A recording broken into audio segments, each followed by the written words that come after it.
चूनागढ़ राज्य में भैरव सिंह का शासन हुआ करता था। चूनागढ़ राज्य में ही कलुआ नाम का एक मूर्तिकार रहा करता था। कलुआ मूर्ति बनाने में निपुण था। उसकी बनाई हुई मूर्तियों के चर्चे दूर दूर के राज्य तक फैले हुए थे। एक दिन कलुआ मूर्ति बनाने के लिए अपनी दुकान पर जा रहा था कि तभी उसका मित्र रास्ते में मिल जाता है। आजकल देख रहा हूँ मूर्ति बनाने में तुम कुछ ज्यादा ही व्यस्त चल रहे हो। तुम तो जानते हो बिलवा कि मैं सारा दिन मेहनत से मूर्ति बनाता हूँ, मगर मेरी बनाई हुई मूर्ति एक भी नहीं बिकती। तुम्हारे हाथ की बनाई हुई मूर्तियाँ भी जरूर बिकेंगी कलवा। बस तुमको थोड़ी सी मेहनत करने की जरूरत है। तुम्हें अपनी बनाई हुई मूर्ति के रंगों पर ध्यान देना चाहिए। तुम्हारी कारीगरी तो अच्छी है, बस तुम रंगों पर थोड़ा सा ध्यान दे दो तो तुम्हारी बनाई हुई मूर्ति भी कमाल की बन जाएगी। कलुआ भी मूर्ति ही बनाया करता था। शायद तुम बिल्कुल सही कह रहे हो मेरे दोस्त। अब से मैं और ज्यादा मेहनत करूंगा और तुम्हारे बताए हुए अनुसार मैं रंगों पर अब और ज्यादा ध्यान केंद्रित करूंगा। ये हुई ना बात? और फिर मैं तो तुम्हारी मदद के लिए हमेशा तैयार रहता हूँ। ठीक है बिलवा, अब मैं चलता हूँ। इतना कहकर कलुआ अपनी दुकान पर चला गया।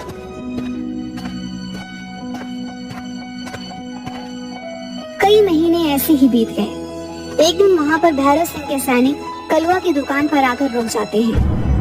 एक सैनिक कलुआ की ओर देखकर बोला, क्या तुम्हारा ही नाम कलुआ है? जी मेरा ही नाम कलुआ है। हमारे महाराज भैरव सिंह अक्सर आम आदमी का भेष बदलकर अपनी प्रजा का हालचाल मालूम करते रहते हैं और एक दिन राजा की नजर तुम्हारी बनाई हुई मूर्तियों पर पड़ी जो कि उन्हें बहुत ज्यादा पसंद आई। कुछ दिनों बाद भैरव सिंह अपने राज्य में एक बहुत बड़ा समारोह करवाने वाले हैं। तुम्हें भैरव सिंह के लिए एक ऐसी मूर्ति बनाकर तैयार करनी होगी जो बिल्कुल इंसानों जैसी लगे। याद रखना, मूर्ति एक सुंदर युवती की होनी चाहिए। तुम ऐसी सुंदर युवती की मूर्ति बनाकर तैयार करोगे जिसे देखकर समारोह में आए अन्य राजाओं का मुंह फटा का फटा रह जाए। ये चूनागढ़ के राज्य की साख का सवाल है। लेकिन भैरव सिंह समारोह में मूर्ति क्यों लगवाना चाहते हैं? उस समारोह में निशानेबाजी का कार्यक्रम भी होगा। उस मूर्ति के सर पर एक सेब रखा जाएगा और उस पर दूर से कोई एक राजा निशाना लगाएगा। जिसका तीर सेब पर सटीक चल गया वो राजा विजय घोषित होगा। और भैरव सिंह को विश्वास है कि अन्य राज्यों के राजा मूर्ति की सुंदरता में खो जाएंगे और अपने निशाने से भटक जाएंगे और भैरव सिंह ही विजयी होंगे। इतना कहकर वह सैनिक वहाँ से चला गया। सैनिक के जाते ही बिलवा कलुआ के दुकान पर आ गया। सब कुशल मंगल तो है कलुआ? सैनिक तुम्हारी दुकान पर क्या करने आए थे? कहीं तुम्हें बंदी बनाने तो नहीं आए थे? अरे नहीं नहीं बिलवा, मेरी मेहनत सफल हो गई। सैनिकों ने मुझे बताया कि भैरव सिंह अक्सर अपना भेष बदलकर प्रजा का हालचाल लेते रहते हैं और एक दिन भैरव सिंह की नजर मेरी बनाई मूर्ति पर पड़ी जो उन्हें बहुत पसंद आई। भैरव सिंह महल में एक समारोह करवाने वाले हैं और उन्होंने उस महल के लिए एक सुंदर युवती की मूर्ति बनाने का आदेश मुझे ही दिया है। बिलवा लगता है अब मेरे दिन बदलने वाले हैं। ये तो तुमने बिल्कुल सही कहा कलवा। मगर अंदर ही अंदर बिलवा कलवा की सफलता देखकर जल भून रहा था। कलवा उस दिन के बाद पूरी मेहनत और लगन से मूर्ति बनाने के कार्य में लग गया। वह रात रात भर जाकर काम करता रहता था। कुछ ही दिनों में कलवा ने एक बहुत सुंदर दिखने वाली युवती की मूर्ति तैयार करके खड़ी कर दी। वाह कलवा, तुमने तो बिल्कुल असली युवती जैसी मूर्ति बनाकर तैयार कर दी। इसे तो देखकर कोई भी इंसान धोखा खा सकता है। ये मूर्ति तुम्हें तो पसंद आई है बिलवा, लेकिन ये भैरव सिंह को भी पसंद आनी चाहिए। अगर उन्हें ये मूर्ति पसंद आ गई तब मैं अपनी कारीगरी को सफल मानूंगा। बिलवा, सैनिक इस मूर्ति को लेने के लिए आएंगे और वो मुझे भी राजमहल ले जाएंगे।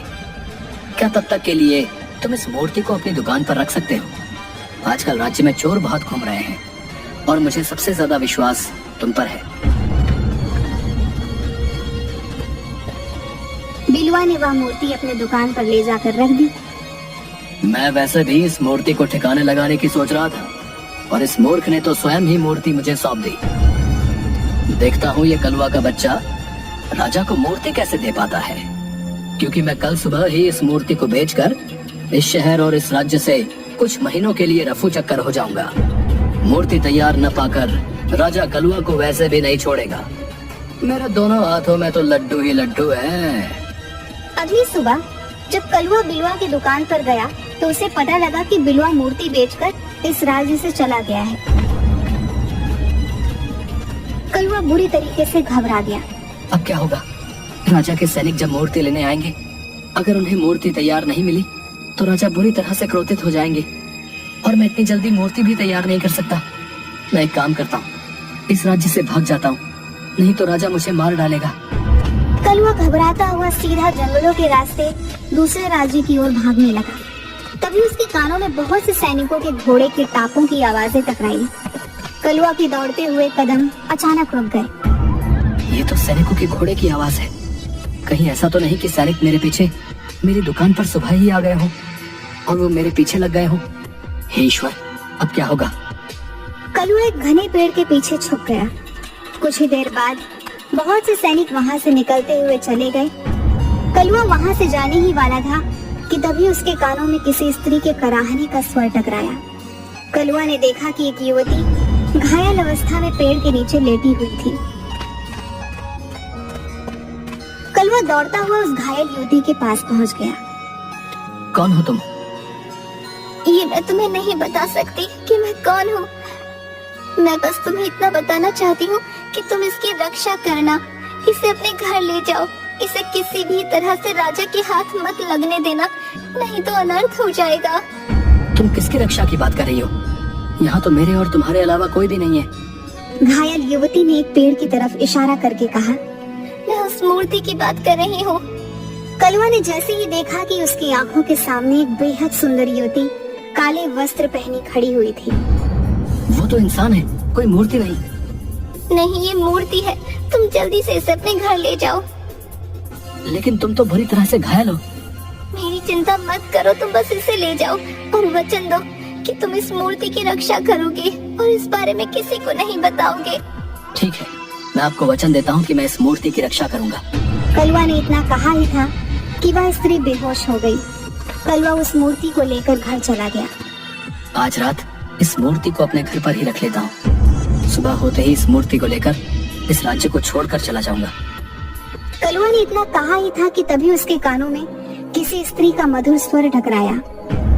तुम्हें भागने की कोई जरूरत नहीं है, भागना कायरता होती है। स्त्री का मधुर स्वर सुनकर कलवा चौंक कर इधर उधर देखने लगा। एक बार को मुझे ऐसा लगा जैसे कि इस मूर्ति ने मुझसे बात की हो। लगता है मैं भी पागल हो गया हूँ। भला मूर्ति क्या बात करती है? कलवा उस मूर्ति को निहारते हुए सो गया। अगली सुबह कलवा उस मूर्ति को देखकर बोला, तुम तो बिल्कुल इंसान जैसी मालूम पड़ती हो। मेरी आयु 24 वर्ष की हो चुकी है, मगर मुझे अभी तक विवाह के लिए कोई भी स्त्री पसंद नहीं आई। अगर तुम इंसान होती तो मैं तुमसे ही विवाह करता। सच तो यह है कि पहली ही नजर में मुझे तुम्हें देखकर प्रेम हो गया है। मुझे भी तुमसे प्रेम हो गया है। अरे, फिर से उसी स्त्री का स्वर। लेकिन मेरे अलावा तो यहाँ पर और कोई मौजूद नहीं है। तभी कलवा का दरवाजा कोई जोर जोर से पीटने लगा। कलवा ने जैसे ही दरवाजा खोला तो बाहर खड़ा बिलवा तुरंत घर के अंदर घुस आया और उस मूर्ति को हैरत भरी नजरों से देखने लगा। तुम यहाँ पर क्यों आए हो बिलवा? मैंने तुम पर कितना विश्वास करके अपनी मूर्ति तुम्हें सौंपी थी और तुमने चंद पैसों के लालच में आकर उसे बेच दिया। हाँ, क्योंकि मैं तुझसे ज्यादा बेहतर मूर्ति बनाना जानता हूँ। मगर इसके बावजूद भैरव सिंह ने मूर्ति बनाने के लिए तुझे चुना। अब यहाँ क्या करने आए हो? जब मैं इस राज्य को छोड़कर जा रहा था तब मैंने तुम्हें इस मूर्ति को ले जाते हुए देखा। इतनी सुंदर मूर्ति को तुम नहीं बना सकते। बताओ, ये मूर्ति किसकी चुरा कर लेकर आए हो तुम? चोर को चोरी नजर आता है और मैं तुम्हारी तरह चोर नहीं हूँ। सीधी तरह से यहाँ से दफा हो जाओ। दफा तो मैं हो जाऊंगा कलवा, लेकिन इस मूर्ति को ले जाकर। ये मूर्ति मेरी नहीं है बिलवा, इसलिए मैं इसे तुम्हें नहीं ले जाने दे सकता। मैं जानता हूँ ये मूर्ति तुम्हारी नहीं है। सीधी तरह से ये मूर्ति मुझे दे दो कलवा, नहीं तो मैं सैनिकों को ये बताऊंगा कि तुमने लालच में आकर राजा के साथ विश्वासघात किया है। इतना कहकर बिलवा मूर्ति की तरफ जैसे ही गया, अचानक से उस मूर्ति की आंखों से रंग बिरंगी किरणें निकली और देखते ही देखते बिलवा के शरीर में आग लग गई और वो वहीं पर मर गया। यह देखकर कलवा के हाथ पैर फूल गए। तभी कलवा का दरवाजा कोई पीटने लगा। कलवा ने जैसे ही दरवाजा खोला तो सामने राजा के सैनिक खड़े थे। क्या तुमने मूर्ति बना दी कलवा? कल समारोह प्रारंभ होने वाला है। तुम्हें इसी समय वो मूर्ति हमारे साथ राजमहल लेकर चलनी है। मैं क्षमा चाहता हूँ। राजा के आदेश पर मैंने एक सुंदर युवती की मूर्ति बनाकर तैयार की तो थी, लेकिन बिलवा उसे बेचकर भाग गया। झूठ बोलते हो तुम। तुम्हारी दुकान पर गया। तुम्हारे दोस्त बिलवा ने बताया कि तुमने उस सुंदर मूर्ति को लालच में आकर किसी दूसरे राज्य में बेच दिया। तुम्हें इसका दंड मिलेगा। और तुमने अपने दोस्त बिलवा को ही मार डाला। बिलवा झूठ बोल रहा था और मैंने बिलवा को नहीं मारा। लेकिन सच तो तुम भी नहीं बोल रहे कलवा। मूर्ति तो मेरे सामने खड़ी है। मैं इस मूर्ति को आप लोगों को नहीं ले जाने दूंगा।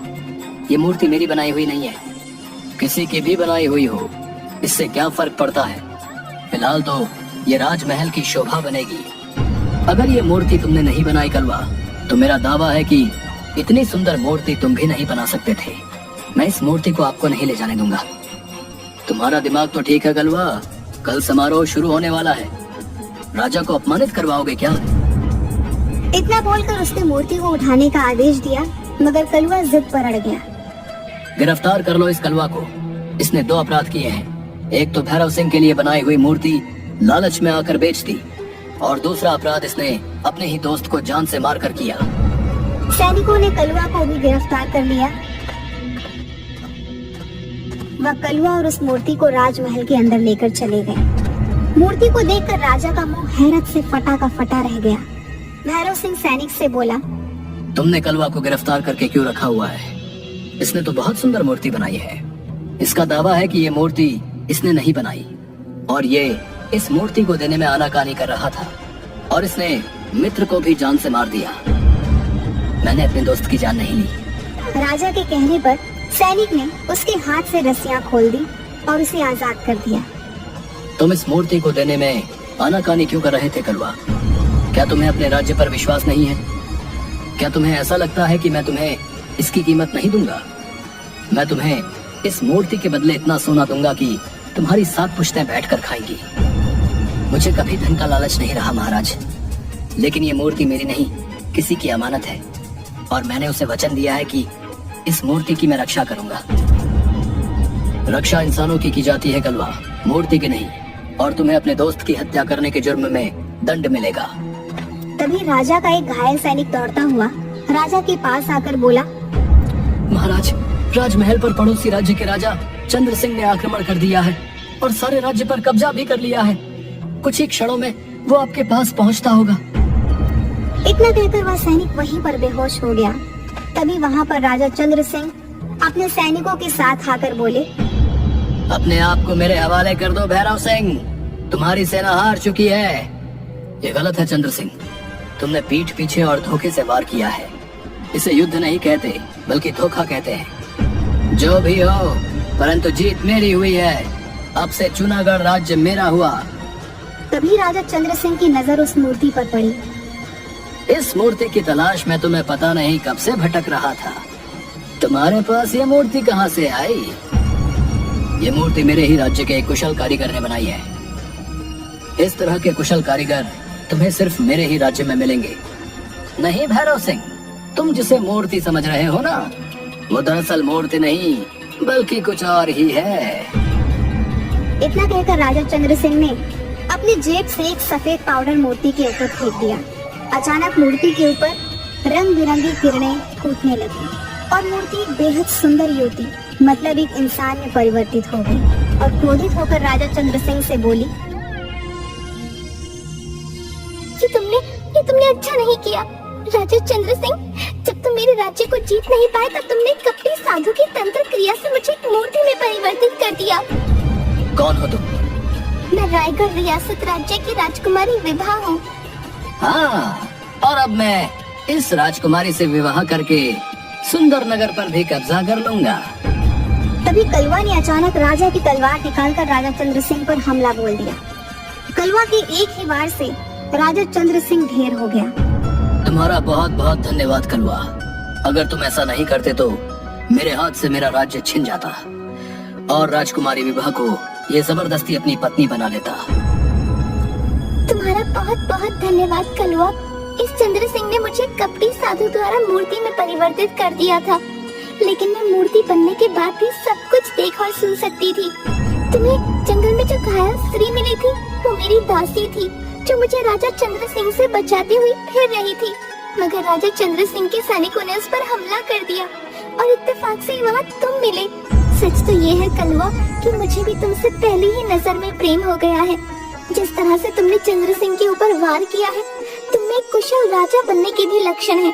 तुम्हारा दोस्त उस समय तुम्हें मारने की नीयत से आया था, इसीलिए मैंने बिलुआ की जान ली।